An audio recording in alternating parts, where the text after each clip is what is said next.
What if the people you trust most only love you for your money? Emeka, a rich old man, decided to find out. In a quiet village, there lived a rich man named Emeka.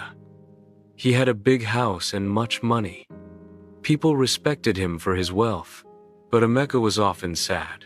He was old and knew that his time on earth was short. He loved his workers.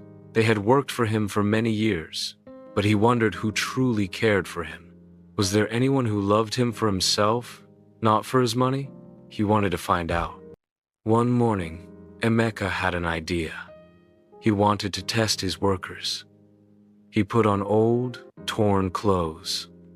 He rubbed dirt on his face and hands. His hair was messy, and his shoes were broken. He looked like a weak beggar. No one could recognize him. Slowly, he left his big house. He walked down the village path, feeling the cool morning air. He felt nervous. What would his workers do when they saw him like this? The first worker he met was Kola. Kola saw Emeka and laughed loudly. "Go away, beggar. I have work to do," he said. He waved Emeka off without thinking. Emeka bowed his head. He felt a small sadness in his heart. He thought, some people only care for themselves. He continued walking. Emeka met more workers as he walked through the village. Some workers stared at him and ignored him.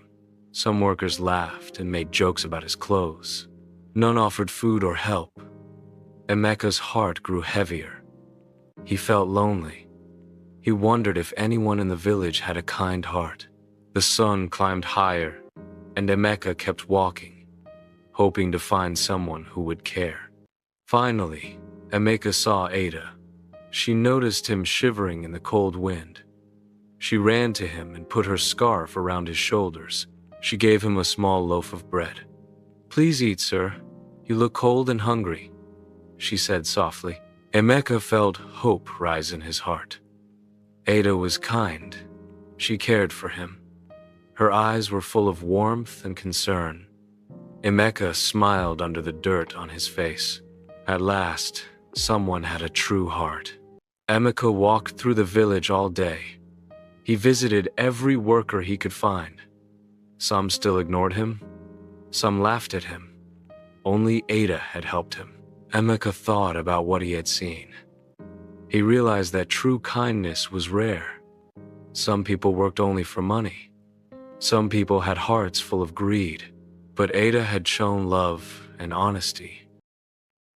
At sunset, Emeka returned to his big house. He called all the workers together. They came, surprised to see him in fine clothes again. "It is I," Emeka said. "I came as a beggar to see who truly cares for me." Tears filled Ada's eyes. She fell to her knees. "I would never leave you hungry or cold, sir," she whispered. The other workers hung their heads. Kola and the rest felt ashamed. They had only cared for themselves. Emeka smiled, tears in his eyes. "Ada, you have shown me a true heart," he said. "I will leave my property to you. Love and honesty are more important than money." A few days later, Emeka passed away peacefully. The village remembered his test forever. They told the story of the rich man who disguised himself as a beggar. The lesson was clear. True love and honesty are worth more than wealth.